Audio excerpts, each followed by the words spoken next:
হরে কৃষ্ণ বন্ধুরা, আশা করি তোমরা ভালো আছো, আমিও ভালো আছি। আজকে পনির কুমড়ো রান্না করছি। পনিরটা আমি স্ক্যাপারে ভালো করে ঘষে নিয়েছি। আমি 200 গ্রাম পনির নিয়েছি আর 250 কুমড়ো নিয়েছিলাম, কিন্তু সব কুমড়োটা দিইনি, আমি অল্প কুমড়ো দিয়েছি। ভালো করে স্ক্যাপারে কুমড়োটা ঘষে আমি ভালো করে জলটা চিপে ফেলে দিয়েছি। আর পরিমাণের চেয়ে কম দিয়েছি জিরের গুঁড়ো, হলুদ গুঁড়ো আর ধনের গুঁড়ো আর একটা কাঁচা লঙ্কা কুচি কুচি করে দিয়েছি। আমি এখন সবগুলো একসঙ্গে ভালো করে মেখে নিচ্ছি। আর পরিমাণ মতো লবণ দিয়ে দিয়েছি, দিয়ে আমি সবগুলো একসঙ্গে ভালো করে মেখে নিচ্ছি। কুমড়ো আর পনিরটা বেশ ভালো করে মেখে নিয়েছি। এখন ছোট ছোট আমি বল বানিয়ে নেব। অনেকগুলো কিন্তু বল বানিয়ে নিয়েছি, দেখো বেশ অনেকগুলো হয়েছে বল। এখন বলগুলো ভেজে নেব।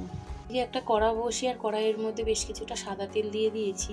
তেলটা ভালোভাবে গরম হয়েছে, এখন আমি পনিরের বলগুলো দিয়ে ভালো করে ভেজে নেব।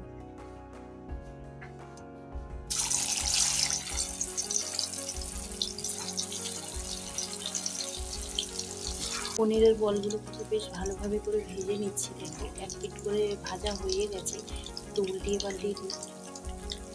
বেশ কিন্তু লাল হয়ে গেছে, প্রায় ভাজা হয়ে এসছে। আর একটু নেড়ে ছেড়ে আমি নামিয়ে নেব। পনিরের বলগুলো ভালোভাবে ভেজে নিয়েছি, দেখো দেখেই বুঝতে পারছো। আর কেউ কিন্তু কারোর গায়ে লাগেনি, এত সুন্দরভাবে ভাজা হয়েছে। আর আমি বলতে ভুলে গেছিলাম, পনির মাখার সময় কিন্তু আমি 1 চামচ আটা দিয়েছিলাম। আটা দিয়ে ভালো করে আমি পনিরটা মেখে নিয়েছিলাম।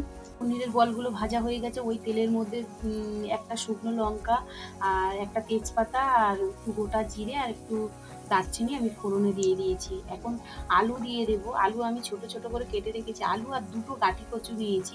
আমি গাঁটি কচু আর আলুটা একই রকমভাবে কেটে ভালো করে ধুয়ে রেখে দিয়েছিলাম, সেটা দিয়ে দিলাম। আলু আর গাঁটি কচুটা আমি দিয়ে দিয়েছি, দিয়ে ভালো করে আমি ভেজে নেব। আমি একটু ঢেকে ঢেকে ভাজবো, তাহলে কী হবে, ভাজাটা বেশ ভালো হবে আর সিদ্ধও হয়ে যাবে। কচু আর আলুটা ভাজি আমি ঢাকাটা খুলে নিয়েছি। আর এখন আমি 3টে মতো কাঁচা লঙ্কা আমি ছিঁড়ে রেখে দিয়েছিলাম, কাঁচা লঙ্কা দিয়ে দিলাম। আর একটু আদা কুড়িয়ে রেখেছিলাম, আদা কোড়াটাও দিয়ে দিলাম। দিয়ে ভালো করে আমি নেড়ে চেড়ে নিচ্ছি।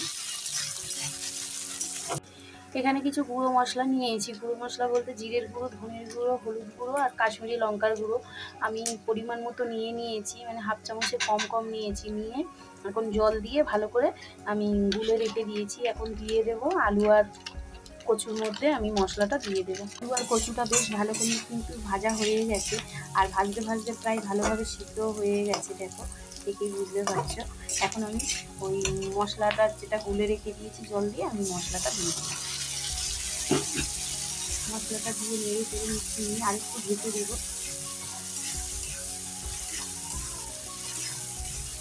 দিয়ে দিয়েছি আর মশলার বাটিটা দিয়ে একটু জল দিয়ে দিয়েছি। দেখো রঙটা কি সুন্দর লাগবে দেখতে। ভালোভাবে কষিয়ে নিয়েছি আর গাঁটি কচু আর আলু ভালোভাবে সিদ্ধ হয়ে গেছে। তোমরা মশলাটা দেখে বুঝতে পারছো যে কষাটা একদম পুরোপুরিভাবে রেডি হয়ে গেছে।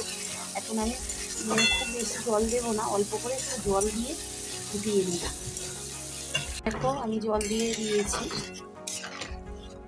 পরিমাণ মতো লবণ দিয়ে দিয়েছি। লবণটা দিয়ে আরও ভালো করে আমি নেড়ে চেড়ে নিচ্ছি। ভেজে রাখা পনিরের বলটা আমি দিয়ে দিয়েছি, বেশ ভালোভাবে ফুটে যেতে আর আমি দিয়ে দিয়েছি। আর এটা আরেকটু ফুটিয়ে নিই আর নামিয়ে নিই।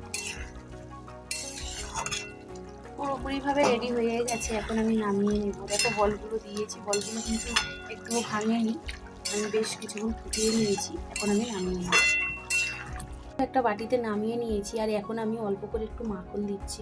মাখনটা যার পছন্দ হবে দেবে আর যার পছন্দ হবে দেবে না। আমি একটু মাখন দিচ্ছি, যেহেতু গরম মশলা দিইনি, বা ঘি থাকলে ঘি দেওয়া যেত, ওই জন্য একটু মাখন দিয়ে নিলাম।